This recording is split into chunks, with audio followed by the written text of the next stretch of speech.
Hello students, today we are going to start our new chapter current electricity. So let us see that the chapter is current electricity. So current means related to the flow. It is flow of something. In this case it would be flow of charge. So basically we are there to deal with flow of charge. अब उससे बात कर ले flow of charge कहाँ से चल रहा है. तो we are talking mostly with the metals.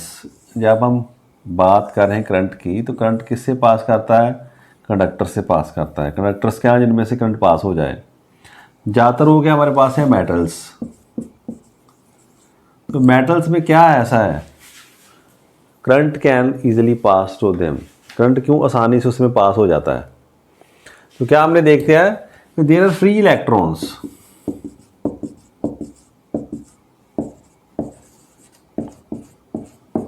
का वर्ड यूज करते हैं हम, फ्री इलेक्ट्रॉन्स. इसका मीनिंग क्या है, पहले आप देखो एटॉमिक स्ट्रक्चर पढ़ी है आपने. There is a nucleus. Nucleus में क्या न्यूट्रॉन्स एंड प्रोटॉन्स हैं. इसके आसपास शेल्स हैं जिसमें इलेक्ट्रॉन्स क्या घूम रहे हैं. तो क्या देखा, जो इलेक्ट्रॉन्स आउटर मोस्ट शेल में है, जो सबसे बाहर वाले सेल में इलेक्ट्रॉन्स हैं, ये न्यूक्लियस से ज़्यादा दूर हैं, सब बड़े दूर हैं. पहली बात हो जाए, ज़्यादा दूर है, इस कारण इनमें अट्रैक्शन क्या कम हो रही है. वी नो दैट, आपने पढ़ा था from the Coulomb's law. Attraction कैसी थी, 1/4 Q1 Q2 upon R square inversely proportional to the square of the distance. तो बात क्या होगी, ये इलेक्ट्रॉन्स पहली बात तो बड़ी दूर हो जाते हैं बेचारे. डन.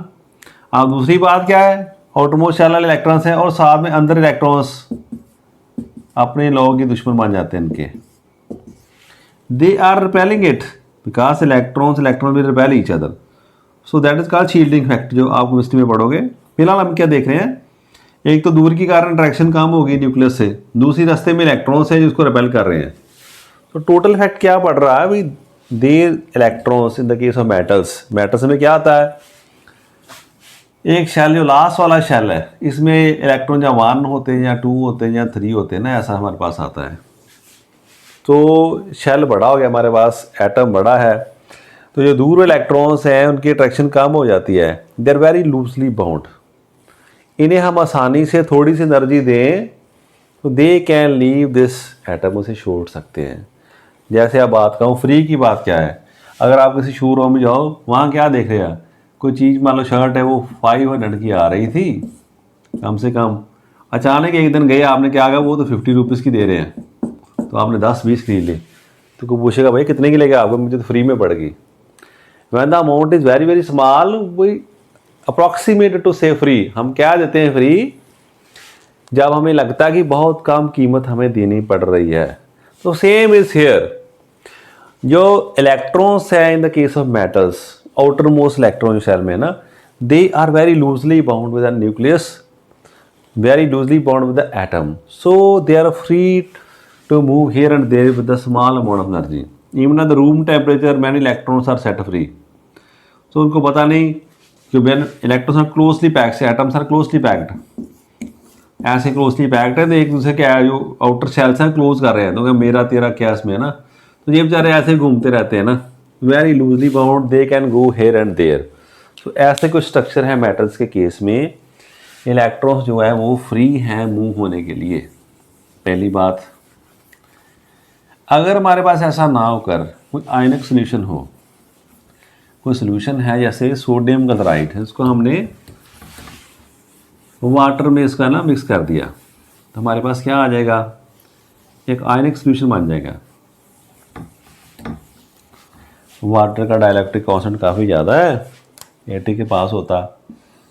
तो जब हम ऐसे करेंगे, साल्ट को हमने मिक्स कर दिया, तो क्या सोडियम वाले हमारे पास आ जाएंगे ऐसे प्लस वाले, क्लोरीन वाले माइनस वाले आ जाएंगे. अब ये भी ऐसे घूम रहे उसमें ना. Now if we in the both cases, इसमें क्या हमारे पास, हेयर वी हैव इलेक्ट्रॉन्स, जैसे मैं बता, ये इलेक्ट्रॉन्स हैं फ्री हैं, they roaming here and there, ऐसे ऐसे जा रहा है, हर इलेक्ट्रॉन्स ऐसे ऐसे जा रहा है, आपस में टक्कर लगा रहा है, एटम्स हैं उनसे साथ टक्कर लगा रहा है. दे आर मूव, जिसका zig zag movement.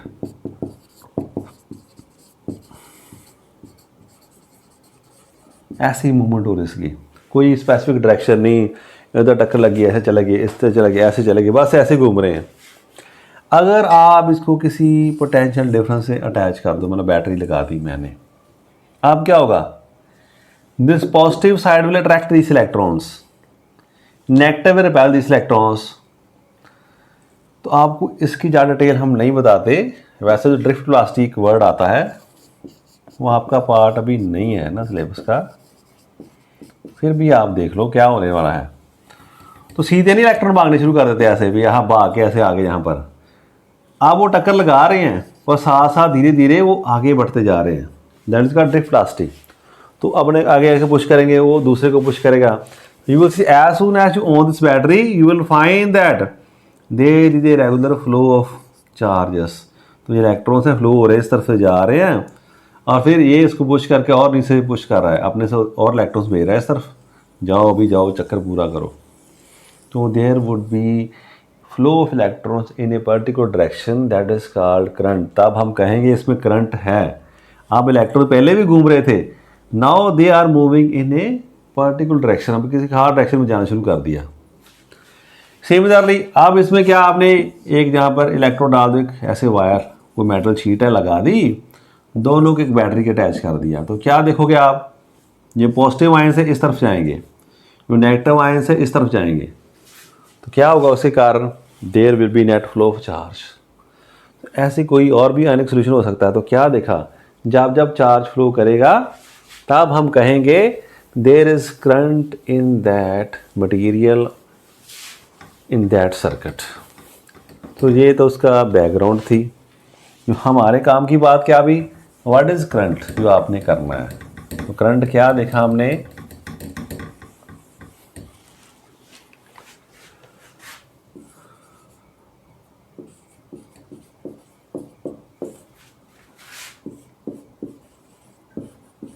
the rate of flow of charge is called electric current।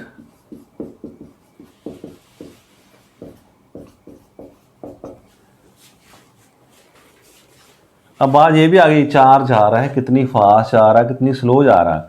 हमने क्या नोट किया, हमने कहा व्हाट इज चार्ज, चार्ज कितना जा रहा है, मान लो let charge Q flows in time t। आपने ऐसे देखा कि जहां मैंने एक रॉड रखी थी उसमें से करंट पास हो रहा, आप जहां पर मान लो कहीं बीच में नोट कर रहे, मैं देख रहा हूं कितना चार्ज आ रहा, तो आपने देखा भाई Q चार्ज क्रॉस कर गया, टाइम कितना लिया इसने, t टाइम ले लिया इसने। तो क्या देखा आपने, देन करंट कितना हो गया इसमें, I is equal to Q upon T। तो current is charge per unit time, कितना चार्ज किया क्रॉस कितने टाइम है ना, उसको डिवाइड कर दिया। अब ये फार्मूला हमारे पास आ गया, इसे थीटा नहीं समझने से Q समझना, ठीक है, it looks like theta but it is Q ऐसे, ठीक है। अब तो बात ये ठीक है, आपके यही फार्मूला है, पर कई बार फार्मूला ऐसा भी लिखा आता है, और D Q upon D T. अगर ये फ्लो स्टडी नहीं कभी बढ़ता कभी कम होता ना, इट इज़ वेरिएबल। जो चार्ज का फ्लो है अगर वो कांस्टेंट ना रह के थोड़ा वेरी कर रहा है, कभी बढ़ रहा है कभी कम हो रहा है, जैसे देखो लाइट आती जाती घर में, वोल्टेज कम होती ज़्यादा होती है, तो बात वही है। दिस इज डी क्यू क्या, small charge that flows in small time D T. तो डी क्यू क्या है, ये है चार्ज का ही स्मॉल चार्ज, डी टी क्या है, स्मॉल टाइम। तो इसको डरना नहीं, मैं बार बार बताता हूँ हर चैप्टर में, डी को अलग से चीज नहीं है, डी इसके साथ ही है, D means very small amount of the charge and this D T is very small amount of the time. तो किसी खास समय पर इंस्टेंटेनियस, किसी खास समय पर हमने क्या देखा, इस थोड़े से समय में थोड़ा सा चार्ज हो चला गया, इससे हमने क्या कह दिया, करंट हमारा आ गया ऐसे। डन। तो बेसिक आप इसको ख्याल रखो, चार्ज पर time, the rate of flow of charge is called current. Done, ये बात क्लियर है।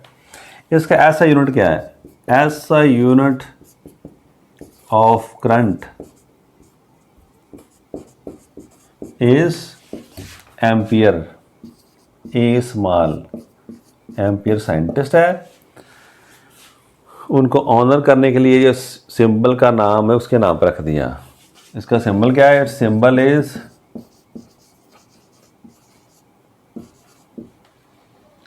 ए, इसे कैपिटल ए से डिनोट करते हैं।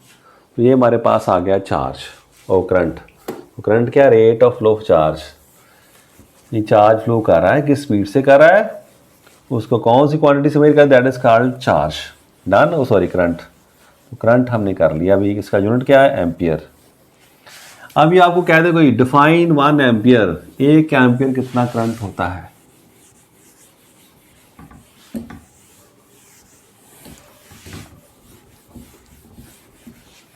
क्वेश्चन बदल गया आपको। Define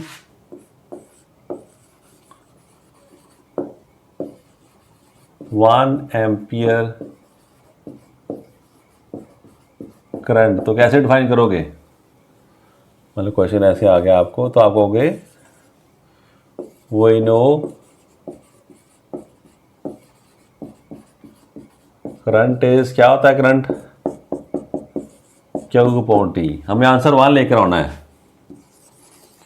if Q is 1 coulomb and time कितना लगा हमारा, 1 सेकेंड।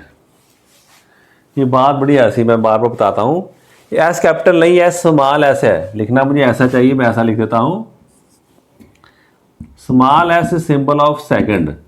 ठीक है, टेंशन पड़ रही तो ऐसे पूरा सेकंड लिख दो ना। तो क्या देखा हमने, 1 कूलम और 1 second, that is called 1 ampere. तब हम कहेंगे इफ चार्ज ऑफ 1 कूलम, इसका भी 1 लिख लो पूरा,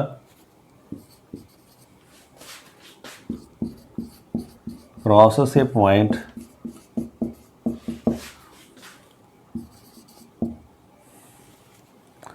in 1 second,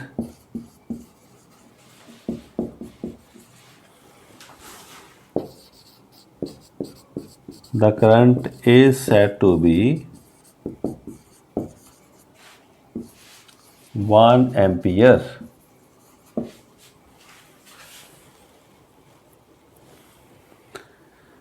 तो ये इसकी डेफिनेशन हमारे पास आ गई। अगर करंट 1 कूलम का चार्ज है, कितने टाइम में क्रॉस कर दिया, 1 सेकंड में, तब हम कहेंगे भी इसका करंट कितना है, अब 1 एम्पियर करंट इसमें से पास हो रहा है।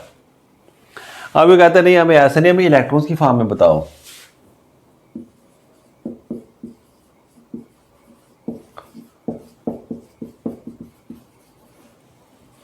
तो क्या करोगे, तो कोई बात नहीं, हम वो भी कर सकते हैं, हमें क्यों से नहीं आता ना।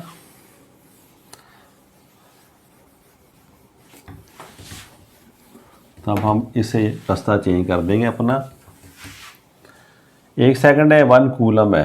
अब पता आपको 1 कूलम में कितने इलेक्ट्रॉन्स होते हैं, तो आप यहाँ से आ जाओ, यहाँ पर आ जाओ।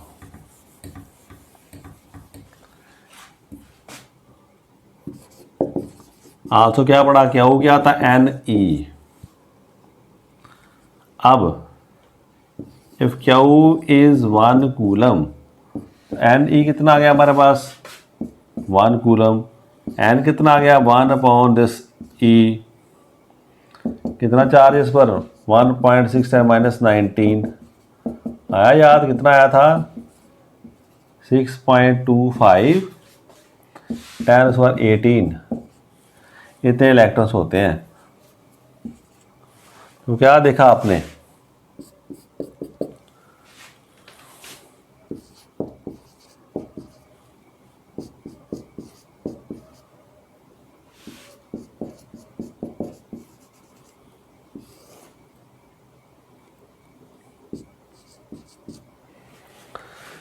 इतने इलेक्ट्रॉन्स क्रॉस करें इन 1 सेकेंड, किसी सर्किट में से इतने इलेक्ट्रॉन्स क्रॉस कर जाएं वायर में से 1 सेकंड में, देख लो कितना बड़ा नंबर है। तब हम कहेंगे या current is 1 ampere.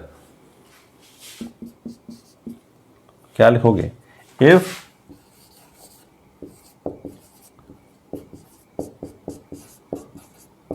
Electrons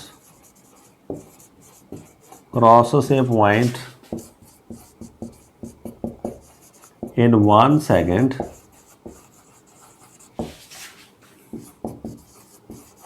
the current is 1 ampere। तो आप कहोगे कितने इलेक्ट्रॉन्स पास करें 1 सेकंड में, तब हम कहेंगे द करंट इज 1 एम्पियर। तो ऐसे हमने करंट को ऐसे भी डिफाइन कर सकते हैं in terms of number of electrons. ठीक है, तो करंट हमने देख लिया, करंट का यूनिट हमने देख लिया, फिर उसके यूनिट को डिफाइन कर दिया। अब करंट की टाइप्स कौन सी हैं? या करंट करंट होता है या उसकी फर्दर टाइप्स भी होती हैं, तो वो आपने पढ़ी हैं टाइप्स, आपको पता होगी। नहीं पता तो अब चल जाएंगी। Current is basically of 2 types, 2 तरह का करंट है हमारे पास।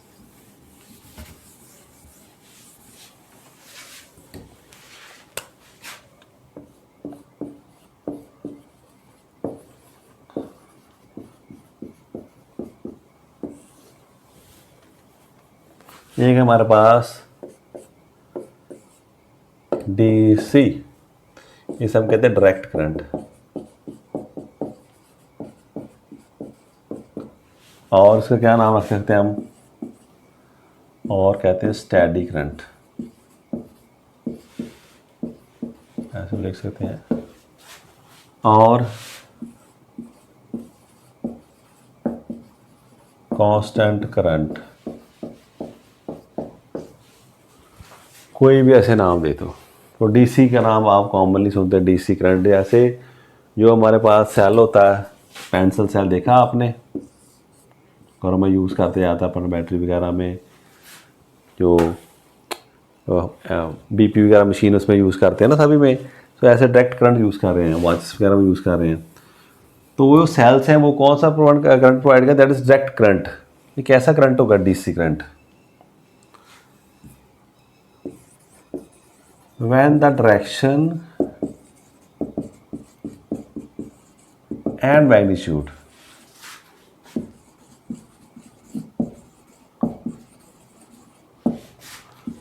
of current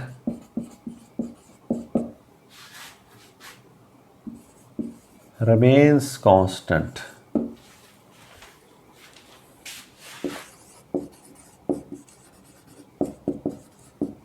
with the passage of time,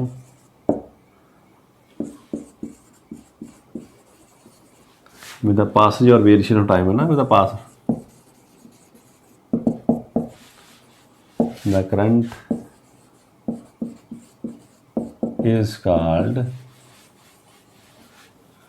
direct current।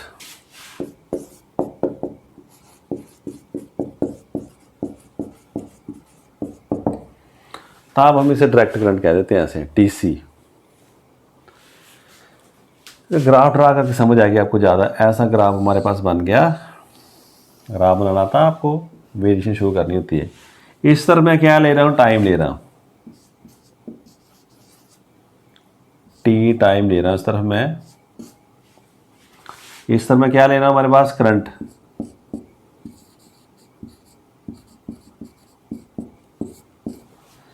ये 0 टर्न। जब गाड़ी शुरू की मैंने देखा मेरा जहाँ पर था करंट, थोड़ी देर रहेगा यहाँ पर है, यहाँ पर है, तो क्या देखा? ऐसी line, straight line will be there. समय बदल रहा है पर करंट में कोई चेंज नहीं हो रहा। मान लो ये 5 सेकंड है, ऐसे 10 सेकंड है, ये 15 सेकंड है, ये 20 सेकंड है, ऐसे मैं डाल रहा हूँ ना। तो with the passage of time, जैसे टाइम पास कर रहा है करंट की वैल्यू चेंज नहीं वो उतनी है, ना डायरेक्शन चेंज हो रही है इसकी, ना ही मैग्नीट्यूड चेंज हो रही है। तब हम कहेंगे करंट इज डायरेक्ट करंट। तो आप ये नंबर चाहे ना लिखो, ऐसे सिंपली डायग्राम ड्रा कर दो। This shows the diagram for the direct current. उस करंट जिसकी मैग्नीट्यूड डायरेक्शन चेंज नहीं होती उसे हम डायरेक्ट करंट कहते हैं। डांस ये समझ आ गया, बड़ी अच्छी बात है। अब दूसरा हमारे पास आ गया एसी, जो घरों में यूज़ हो रहा है, हमारी वायर्स, इलेक्ट्रिसिटी जो घरों में आ रही है, दैट इज एसी। एसी वो नहीं जो गर्मियों में ठंडक पहुंचाता है, एसी वो है जो बाकी सारे काम करता है। एसी का मीनिंग है अल्टरनेटिंग करंट।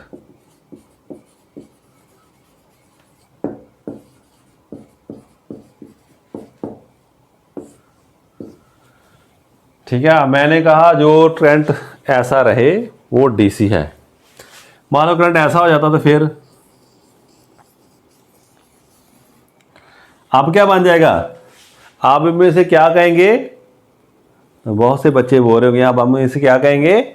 Alternating current. नहीं, ये बात गलत है। आप इसे कहेंगे हम, अगर आज ऐसे ना होकर करंट ऐसा आ जाए, इसे कहेंगे वेरिएबल करंट। क्या कहेंगे? Variable DC current. DC current ही है, वेरिएबल डीसी डायरेक्ट करंट। ठीक है, ये वेरी कर रहा है, मैग्नीट्यूड बढ़ती कम हो रही है, डायरेक्शन ही चेंज हो रही इसकी। जहाँ लेफ्ट से राइट ही मान लो जा रहा है तो जाता रहेगा, बढ़ गया कम हो गया। ऐसे करंट को हम अल्टरनेटिंग नहीं करेंगे, ना ही किसी ऐसे को कहेंगे,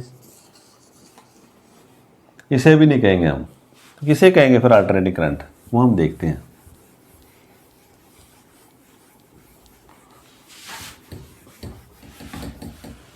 When the direction magnitude current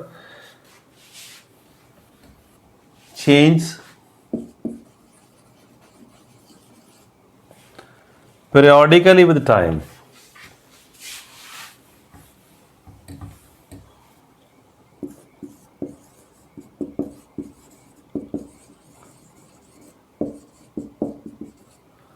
the current is called alternating current। ऐसे नहीं जैसे मर्जी करे, बिल्कुल पीरियोडिक चाहिए मोशन, बढ़ रहा है कम हो रहा है फिर नेगेटिव हो रहा है फिर ऐसे जा रहा है। तो there should be wave form. जैसे मान लो अब ऐसे बात हमारे पास, इस तरफ हम टाइम ले रहे हैं, इस तरफ करंट ले रहे हैं। तो मान लो ऐसे करंट बढ़ा, बढ़ते बढ़ते फिर बढ़ के फिर जीरो, फिर इस तरफ बढ़ गया फिर उतना बड़ा, एंड सो ऑन। ऐसे अगर चलता रहे then the current is called alternating current. तब कहेंगे हम पहले गया ऊपर फिर नीचे आया जीरो, फिर डायरेक्शन रिवर्स कर ली।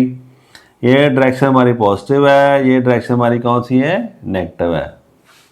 पहले तो करंट ऐसे जा रहा था, बढ़ता बढ़ता गया इस तरफ, फिर वहाँ से वापस डायरेक्शन प्लस माइनस, कभी राइट से लेफ्ट कभी लेफ्ट से राइट। तो इसकी डायरेक्शन क्या है? बार बार चेंज हो रही है पीरियोडिकली समय के साथ, और समय के साथ बड़ी स्मूथली मैग्नीट्यूड बढ़ते बढ़ते बढ़ता है, फिर काम होते होते जीरो, फिर डायरेक्शन चेंज करके रिवर्स डायरेक्शन बढ़ना शुरू करता है, फिर मैक्सिमम वैल्यू से फिर इस तरफ। इसे कहते हैं प्लस वाला साइकिल। इसे ये पूरा हमारा एक साइकिल हो गया। ये मान लो यहाँ से लेकर यहाँ तक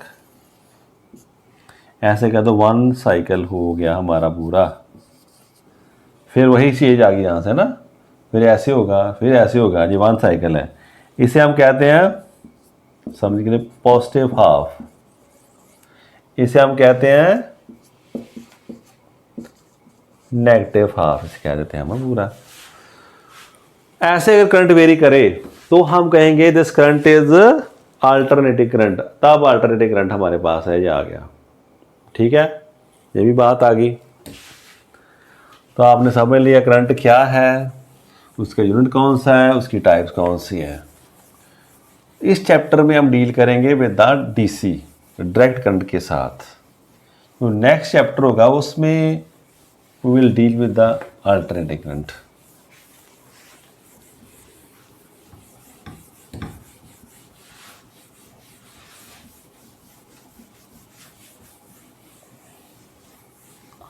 तो पता चल गया क्या किया हमने, इलेक्ट्रोस्टैटिक में क्या था, चार्ज सारा एट रेस्ट, तो जो स्टडी थी उसे हम कहते थे इलेक्ट्रोस्टैटिक्स। जब चार्जर ने फ्लो करना शुरू कर दिया तो हमारे पास बन गया करंट इलेक्ट्रिसिटी, वो हम डिस्कस कर रहे हैं अभी। नेक्स्ट कुछ इन टर्म्स है हमारे पास जो हम डील करेंगे।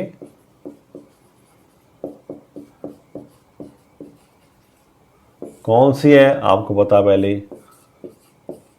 वोल्टेज आया याद, लास्ट चैप्टर में भी हमने किया। वोल्टेज हम किसे कहते हैं और potential.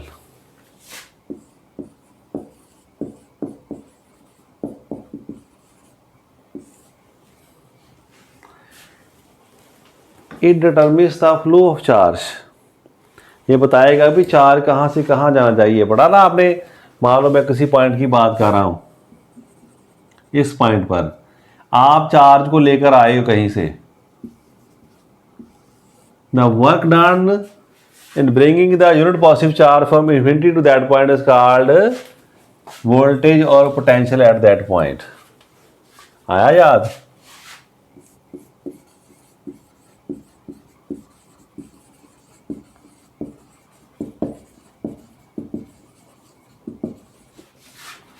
Unit positive charge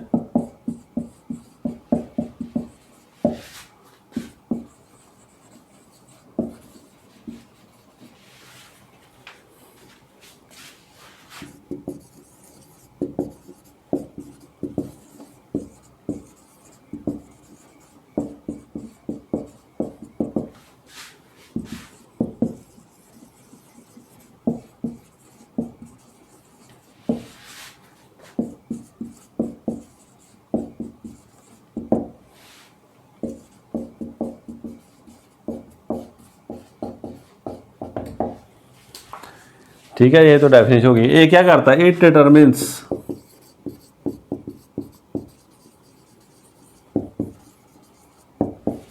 the flow of charge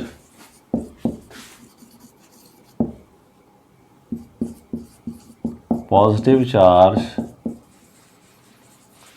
flows from higher potential to lower potential.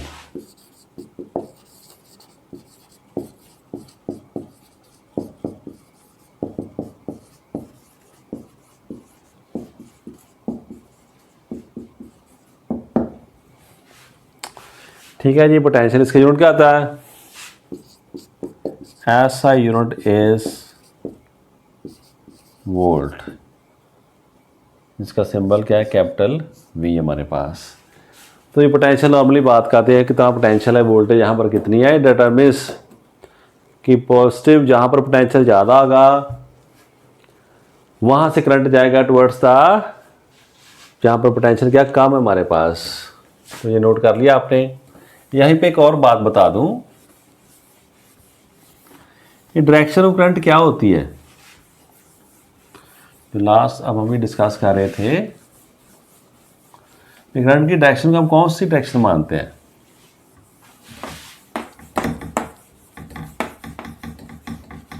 वैसे बच्चों को पता है, फिर भी अब मैं क्लैरिफाई करना चाहता हूं।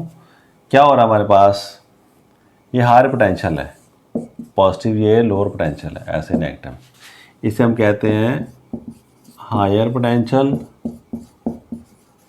और नेगेटिव को हम कहते हैं लोअर पोटेंशियल। अब किसी वायर से कनेक्ट कर दिया आपने इसे, अब क्या देखोगे,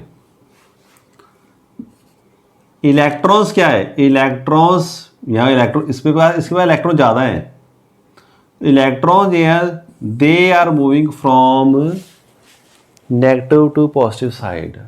इलेक्ट्रॉन कहाँ जा रहे हैं, lower potential to higher potential हम कहते हैं। इलेक्ट्रॉन्स जो इलेक्ट्रॉनिक करंट है, तो क्या देखा आपने, जो इलेक्ट्रॉनिक करंट है कहाँ से होता है, इज फ्रॉम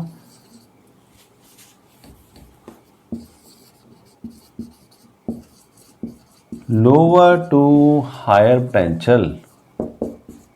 बस यही गड़बड़ हो जाती है हमसे ना। और कन्वेंशनल करंट क्या है, is from higher to lower potential. यहां हम मानते हैं डायरेक्शन करंट की, वो हम क्या मानते हैं, अगर ये इलेक्ट्रॉन की जगह कोई पॉजिटिव चार्ज होता, मान लो जैसे हम आयंस की बात कर रहे हैं, तो अगर ना छोटा सा पॉजिटिव चार्ज होता कोई, तो वो किस तरफ जाता, that would move from plus to negative, higher potential lower potential, और इस डायरेक्शन को डायरेक्शन ऑफ करंट कहते हैं। डायरेक्शन ऑफ करंट हम वो मानते हैं जो डायरेक्शन होगी फ्लो ऑफ पॉजिटिव चार्ज, कि पॉजिटिव चार्ज किस तरफ जाएगा, that will determine the direction of current. इसे हम कहते हैं कन्वेंशनल। कन्वेंशन भी ये हमने एक धारणा बना ली है, we will take the direction of current which is the direction flow of positive charge. Positive charge किस तरफ जाएगा, that will always move from positive to negative, from higher potential to lower potential. तो current की direction ऐसी है। But हो क्या रहा है, we are using mostly metals. तो मेटल्स में क्या, इलेक्ट्रॉन्स फ्री हैं, वो चार्ज कैरियर्स हैं। तो इलेक्ट्रॉन्स उन पे नेगेटिव चार्ज है, तो वो जा रहे हैं लोअर से हायर पोटेंशियल की तरफ, तो इलेक्ट्रॉन ऐसे जा रहे हैं। तो बच्चे कंफ्यूज हो जाते हैं भी सर डायरेक्शन कौन सी लेनी करंट की। तो ख्याल रखना, अगर तो इलेक्ट्रॉन का फ्लो दिया उसके अपोजिट मान लो भी, हाँ अगर इस तरफ इलेक्ट्रॉन्स आ रहे हैं तो करंट क्या है, उसके अपोजिट है। मेरी बात समझ गए। सो अगर मैं किसी को कहूँ कि भैया तुम्हारे पास 10 है, मुझ तुमसे मैं -5 ले लेता हूँ, क्या मीनिंग है, 10 है इसके पास, पॉजिटिव 10 है, मैंने कहा मैं तुमसे -5 और ले लूँगा, मैथमेटिकली देखिए आप। तो उसने कहा मुझे -5 देने पड़ेंगे, इसका मीनिंग क्या होगा, -5 तो है और माइनस मुझे और करने पड़ गए, अपने से निकालूं तो क्या होगा, 15 हो गए ना। तो क्या देखा आपने, क्या हो रहा है इससे, इसका तो और फायदा हो रहा। सो सेम वह नेगेटिव चार्ज जब जा रहा है, it means it will flow from lower potential to higher potential, तो करंट उसी तरफ माना जाएगा।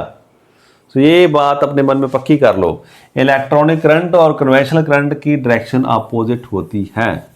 Conventional current is taken for the flow of positive charge, positive charge होता तो किस तरफ जाते, that moves from higher potential to lower potential.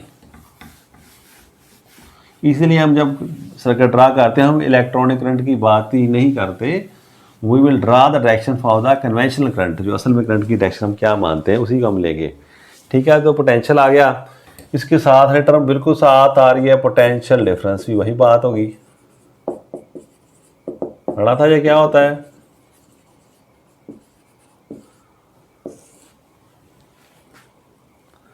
फिर आप कहोगे it is a work done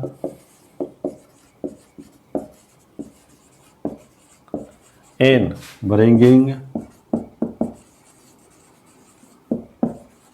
unit positive charge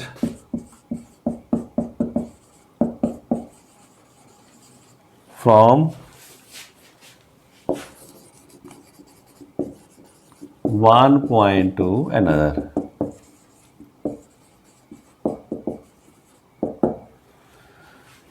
अब जो बात कैसे आ गई, अब इसको मेजर कैसे करते हैं।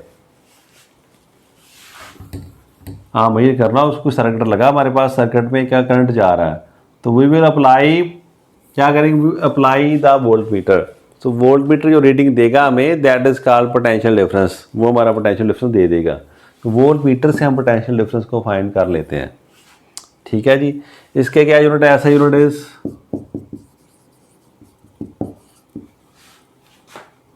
इसका भी वोल्ट ही है। डन। अब एक और टर्म इसके साथ ही आ गई,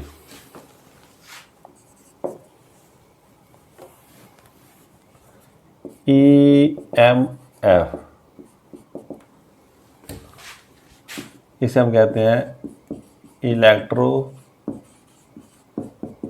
मोटिव फोर्स। क्या नाम है इसका, इलेक्ट्रोमोटिव फोर्स। अब इसका नाम मिसनोमर है, मिसनोमर गलत नाम रख बैठे हैं हम इसका, पर अब नाम रख बैठे गलत, तो अब गलत यूज करना पड़ेगा। ये फोर्स नहीं, basically it is work done, ये it is work done in moving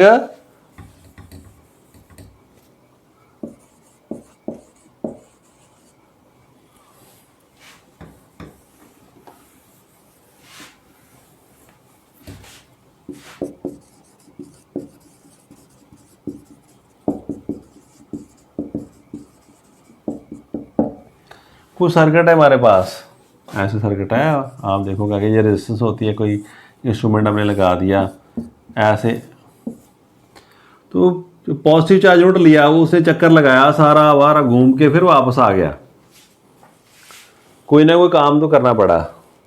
जो वर्क डन किया हमने यूनिट पॉजिटिव चार्ज को चक्कर लगाने में, उसे हम कहते हैं ईएमएफ। इसे कहते हैं इलेक्ट्रोमोटिव फोर्स है हमारी, जो क्या है चार्ज को पूरा घुमा रही है। चार्ज अपने आप चक्कर नहीं लगा सकता, कोई ना कोई रेजिस्टेंस है। तो ये 3 टर्म, इसके भी ऐसा यूनिट नोट कर लो प्लीज़। ऐसा यूनिट इज, इसके भी वोल्ट है, सिंबल इसका क्या है वी। ये बात होगी क्लियर आपको तीनों की। बट अभी बच्चों के मन में डाउट होता है, तो वो डाउट हमने निकालना है।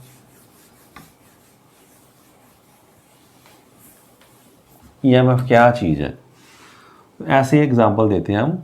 मान लो हमारे पास गेम चल रही है,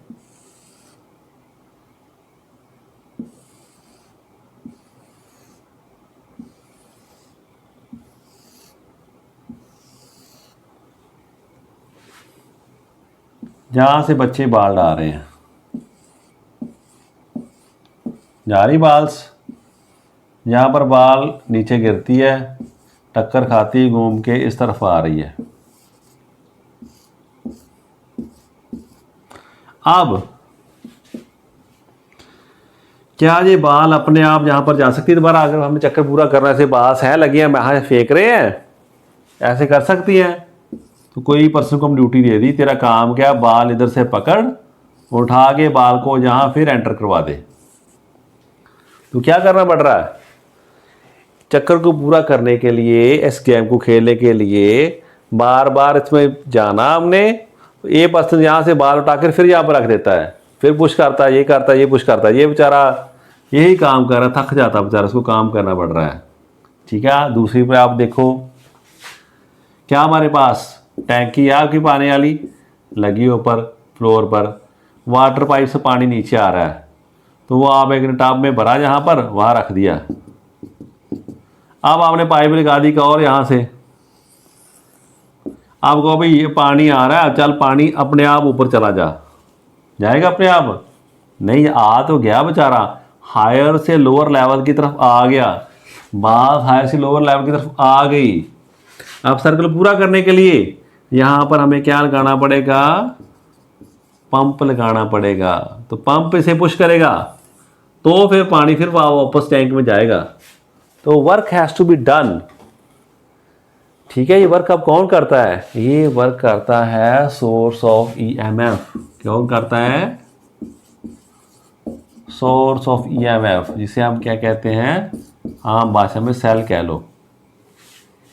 सेल यूज करते हैं ना हम, सेल का काम यही है, वो बेचारा सारा दिन यही काम करता है। इलेक्ट्रॉन्स को जब चक्कर काट के आते हैं पूरा, फिर से लोअर पोटेंशियल से हाई पोटेंशियल की तरफ रखता है, हाई, फिर ऐसे करता है बेचारा, करता रहता है, धीरे धीरे सेल बेचारा कमज़ोर हो जाता है, फिर हमें सेल चेंज करना पड़ता है। तो क्या देखा, पूरा सर्किट में करंट पास करने के लिए हमें ईएमएफ की ज़रूरत है। बिना ईएमएफ के सर्किट में से करंट पास नहीं होगा। अब हम इसे सर्किट की फॉर्म में देखते हैं कि क्या मैं कह रहा हूँ। आप जो पर्सन था या पंप था, उसका काम कौन कर रहा है हमारे पास, ये बैटरी लगी है। आप बैटरी नहीं पसंद तो ऐसे लिख दो,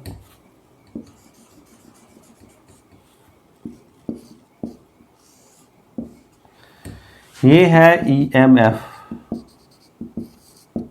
सोर्स हमारा, जिसे हम बैटरी कहते हैं।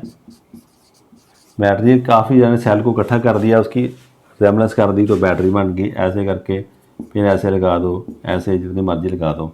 ये उसकी पॉजिटिव साइड, छोटी वाली नेगेटिव साइड होती है।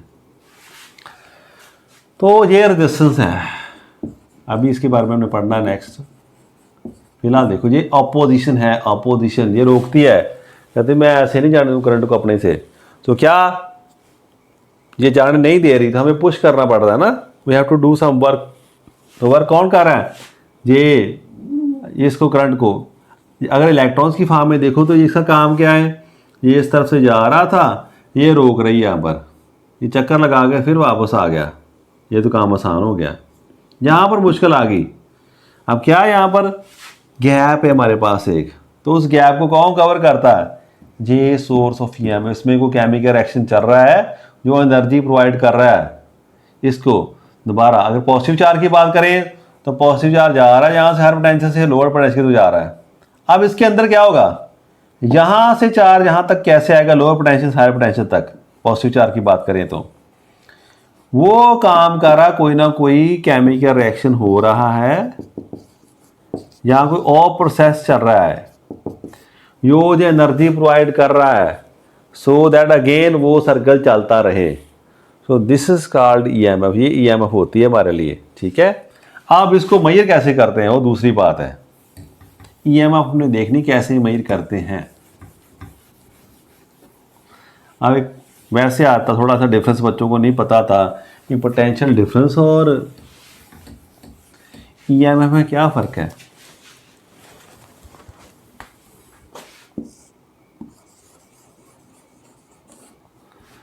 तो मान लो मैंने इस तरफ कहीं पर मैंने पॉजिटिव पोटेंशियल दे दिया, इस तरफ दे दिया नेगेटिव, तो क्या होगा, इसमें से करंट फ्लो होगा। पक्की बात होगी ना। जैसे ये कोई लेवल था तो मैंने क्या किया, इसका लेवल मान लो मैं बुक लेता हूँ, इसका लेवल इस तरफ है, मैंने इसे हायर पोटेंशियल पे कर दिया, तो क्या होगा, करंट विल फ्लो। ये फ्लो कर रहा है ऐसे ही जो करंट है that will flow from higher potential to lower potential की तरफ जाएगा करंट। इसे मेजर करना तो मैं क्या करूँगा, मैं यहाँ पर एक लगा देता हूँ, यहाँ पर क्या वोल्ट मीटर लगा दिया मैंने। इस वोल्ट मीटर मैयर दा जिसको रीडिंग है कि that is our potential difference देगा। अब पता आपको कहाँ से आ रहा है, क्योंकि सोर्स तो चाहिए पोटेंशियल अप्लाई करने के लिए, तो पूरा सर्किट तो ऐसा है, ये है हमारा ईएमएफ का सोर्स। अब ऐसे चलेगा तो it will show the potential difference. अगर मान लो जहाँ पर ऐसा ना हो, इसे मैंने काट दूँ यहाँ से, सर्किट इज ओपन, इसे कहते हैं ओपन सर्किट। कौन सा सर्किट कहते हैं, ओपन। एक सर्किट है क्लोज्ड, एक है ओपन सर्किट। दोनों ही बच्चों को बड़ा कंफ्यूज करते हैं। क्लोज का मतलब भी सारा रास्ता बिल्कुल ठीक है, जुड़ा हुआ रास्ता है, बिल्कुल रास्ता दिया, करंट को फ्लो करेगा। अब ओपन मीन्स कहीं से रास्ता हमने ब्रेक कर दिया, ओपन कर दिया, अब करंट फ्लो नहीं करेगा, उल्टा कैसा। तो ओपन सर्किट कर दिया हम यहाँ से।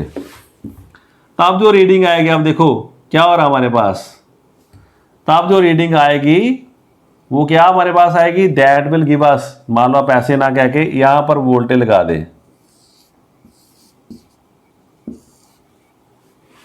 जब ऐसे आ रही है दैट विल गिव द, जब सर्किट ओपन है तब जो वोल्ट मीटर रीडिंग देगा क्रॉस दिस बैटरी या cell, that will show EMF. और जब सर्किट चल रहा है, क्लोज है, then the reading will be, तो क्लोज सर्किट में कौन रीडिंग आएगी, that will be potential difference. और जो ओपन सर्किट में आ रही that is the reading of EMF. वहां से हमें ईएमएफ मिल जाती है। तो ईएमएफ क्या है, ईएमएफ इज काज, ये काज है और ये इफेक्ट है। ईएमएफ है तो पोटेंशियल डिफरेंस है। अगर पोटेंशियल डिफरेंस है तो इसका मतलब कहीं ना कहीं से ईएमएफ कोई लग रही है जो ये सारा करंट को फ्लो करवा रही है, ठीक है। तो बिल्कुल आपने टेंशन नहीं लेनी, हमारा काम यहीं पर रुकना नहीं है, we have to move forward. हमें क्या करना है बेसिकली, हमें इसके फर्दर जो टर्म है उस पर जाना है, that is distance.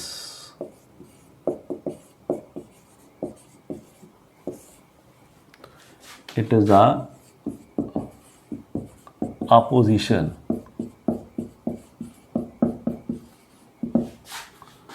offered to the flow of current।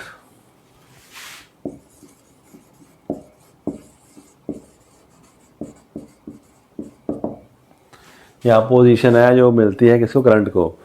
तो करंट किसी भी मटेरियल से पास करेगा तो मटेरियल उसे अपोज करेगा, अपने से चार्ज उसको पास करने नहीं देगा। That depends on the material, कोई ज़्यादा अपोज करता है कि कम अपोज करता है। तो रेजिस्टेंस ऐसे हमारे पास आ गया, इसका ऐसा यूनिट क्या है,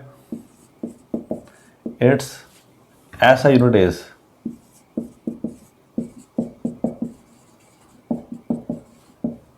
क्या है, ओम, OHM ऐसे कह दो, या इसका सिंबल ऐसे, ये सिंबल इसका, ठीक है, ओमेगा जैसा, दैट इज ओम। अब it is found that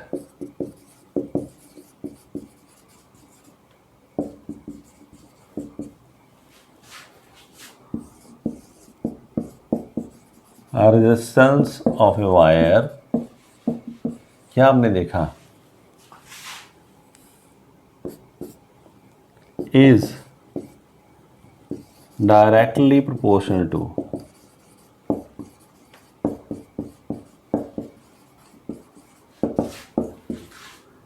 length of wire.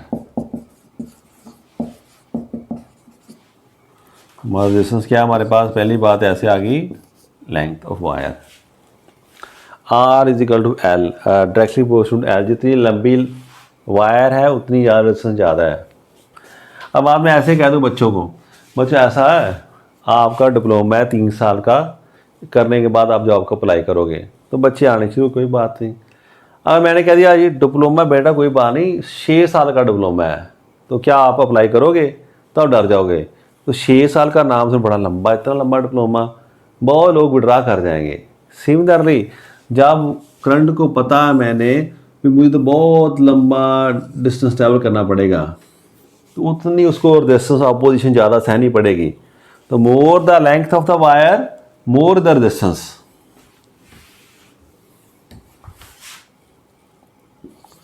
दूसरा इज इनवर्सली प्रोपोर्शनल टू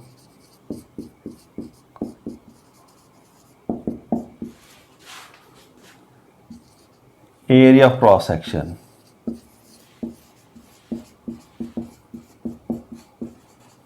जो उसका एरिया वायर का,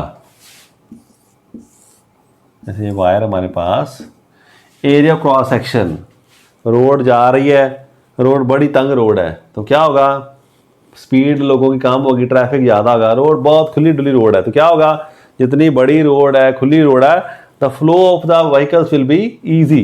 तो सेम जितना एरिया ज़्यादा वायर का, उतना करंट का फ्लो क्या है, आसान है हमारे लिए।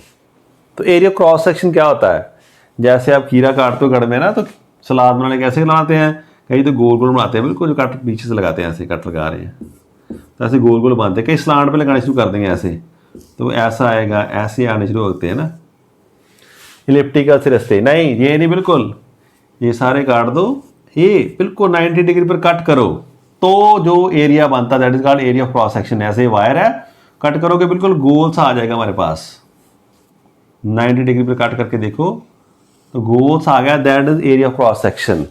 जितना एरिया खुला उतना क्या रेजिस्टेंस काम है हमारे लिए, तो inversely proportional to the area of cross section.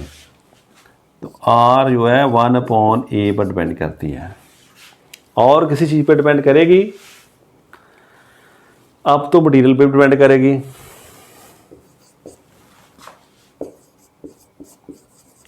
Depends upon material, अब कौन सा मटेरियल कैसा है उसके हिसाब से ऑपोजिशन भी डिफरेंट होगी। और ये भी नोट किया है, डिपेंड्स अपॉन टेम्परेचर।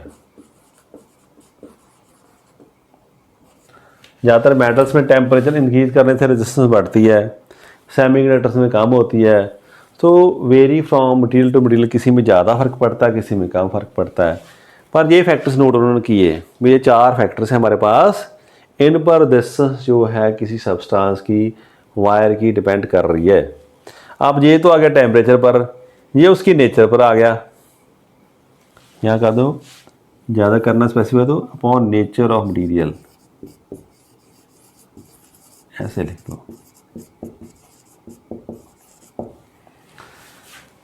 ये दो ज्योमेट्रिकल फैक्टर अपने पास आगे फैक्टर्स नोट कर लिए, तो इसे कहते हैं हम 1 लिखते हैं, इसे कहते हैं हम 2, दोनों को कंबाइन करें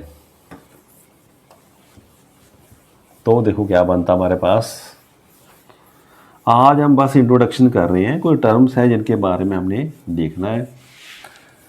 वोल्टेज देख लिया हमने, पोटेंशियल डिफरेंस देख दिया, करंट हमने देख लिया, ईएमएफ देख ली। अब हम रेजिस्टेंस की बात कर रहे हैं।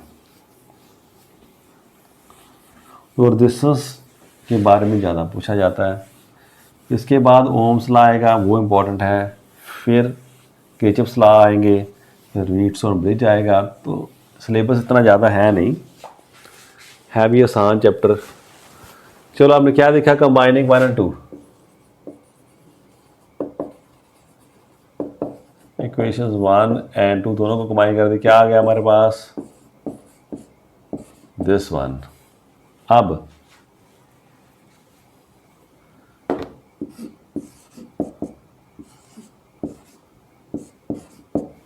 here rho is constant of proportionality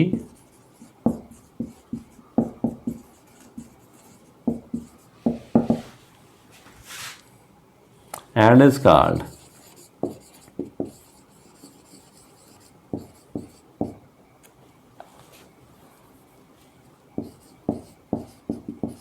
resistivity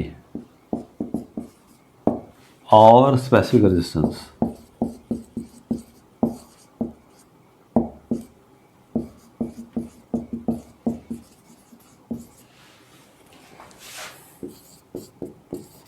It depends upon nature of material। अब जो नेचर की जो बात की वो ये बात है, रो और ये रेजिस्टिविटी है, और रेजिस्टेंस आ रही है हमारे पास ऐसे आ चुकी है, ये रेजिस्टेंस है। ठीक है जी, रेजिस्टिविटी समझ आ गई, रेजिस्टेंस पता चल गया आपको। रेजिस्टेंस क्या है, in the opposition to the flow of current, जो अपोजिशन हो रही है। तो कोई वायर है हमारे पास ऐसे,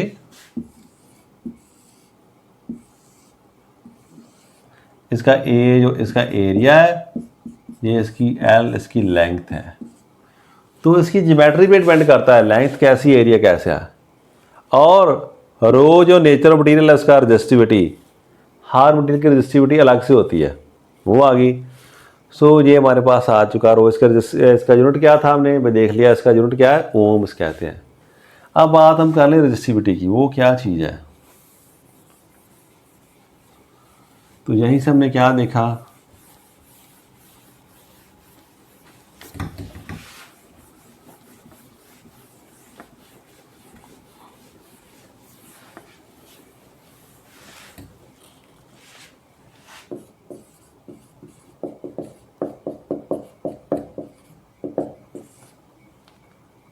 वी नो आर क्या है, रो एल अपॉन ए। तो रो क्या आ गया हमारे पास, आर ए अपॉन एल। ठीक है जी।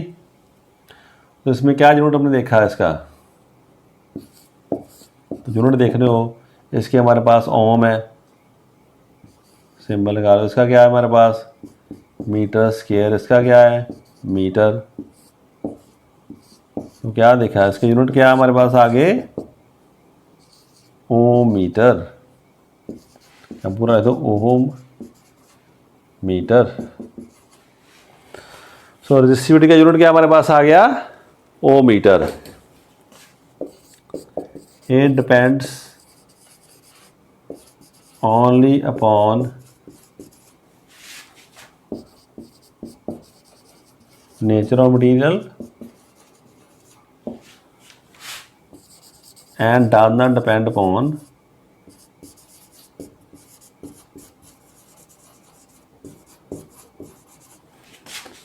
geometry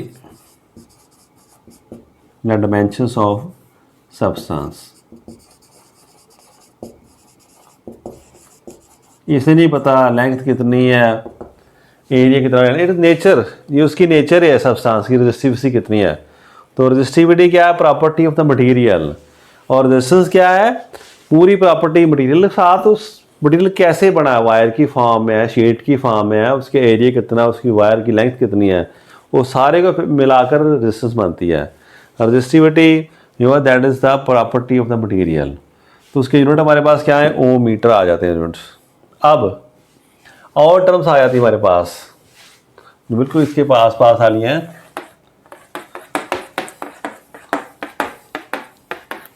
उनको भी आपने याद रखना। आज हम थोड़ा टर्म्स ही डिस्कस कर रहे हैं।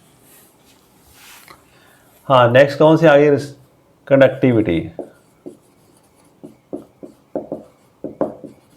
इसे जी से नोट करते हैं। और एक आ जाएंगे हमारे पास, सॉरी पहले बात कर दो, कंडक्टेंस की बात कर लो, और यहाँ कह दो conductivity.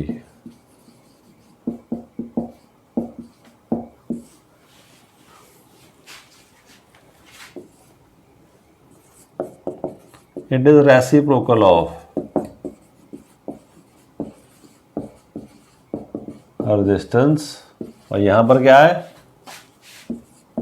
It is reciprocal of resistivity. इसे हम के से नोट कर देते हैं, इसे हम जी से बहुत कम यूज़ करते हैं हम। देख लो ये क्या बात हो रही है हमारे पास। इस चैप्टर में हम नेगेटिव बात को स्टडी कर रहे हैं, जबकि पॉजिटिव पार्ट है। कंडक्टेंस क्या है, कितनी आसानी से कोई मटेरियल अपने फिजिकल करंट को पास करने दे रहा है, और ये कंडक्टिविटी वही बात है, उसकी नेचर ऐसी है वो कितना कंडक्ट करेगी करंट को। बट हम क्या पढ़ रहे हैं ज़्यादा, we are stressing about resistance की अपोजिशन कितनी दे रहा है, और रेजिस्टिविटी उसकी नेचर क्या अपोज करने की। सो इसलिए इनका टर्म्स बहुत कम ही आप यूज़ करोगे इनको। कंडक्टेंस क्या, तो आप कंडक्टेंस क्या है, ऐसे ई 1/r हमारे लिए आ गया ऐसे। उसका क्या था, रो L/A, तो ये आ गया ए, रो L ऐसे आ गया, वो क्या था R, रो L/A। इसे हम क्या है कहेंगे ऐसे, जी क्या है, A ρ/L। डन, इसे ऐसे लिख देते हैं। इसके यूनिट क्या हो गया है, उसके ओम थे, इसके ओम इनवर्स, और ऐसे लिख दो। इस तरफ क्या हो गया हमारे पास, ये क्या है हमारे लिए, रेजिस्टिविटी का इनवर्स है। इसका यूनिट क्या होगा हमारे पास, ओम का इनवर्स और मीटर का इनवर्स। इसे हम क्या लिख देते हैं, ओम मीटर है, आया था ना। रेजिस्टिविटी क्या हमारे पास आई थी, आया याद, रो क्या है, L/A, तो रो क्या आया था, RA/L। तो ये ओम था और एक मीटर आ जाते, ओम मीटर। अब इसका क्या हो गया, ओम इनवर्स मीटर इनवर्स। तो इसे क्या लिख देते हैं, इसका नाम चेंज करते हैं ऐसे, इसे महो कह देते हैं, MHO। ओम को उल्टा लिख दिया, MHO ऐसे लिख, मो मीटर इनवर्स ऐसे लिख देते हैं ना। सो आज ये टर्म्स हमारे पास देख लिया आज हमने सारी। कौन सी टर्म हमने देखी, हमने देखा करंट क्या है, नोट कर लिया आपने, उसका ऐसा यूनिट क्या है, एम्पियर हमारे पास। फिर वोल्टेज पता चल गई, पोटेंशियल डिफरेंस की बात हम करेंगे, EMF की बात करेंगे, और फिर इसके बाद क्या है मेन बात, रेजिस्टेंस और रेजिस्टिविटी की, और फिर उनके जो इनवर्सेस हैं, कंडक्टेंस एंड कंडक्टिविटी। तो ये सारी बातें हमने कर ली। आप इसको नेक्स्ट स्टडी करेंगे हम। ओम ने स्टडी किया कैसे करंट वेरी करता है किसी सब्सटेंस में with the change in the potential difference, उसने ओम्स ला दिया। वो सारी बातें हम नेक्स्ट लेक्चर में डिस्कस करेंगे। Thank you class.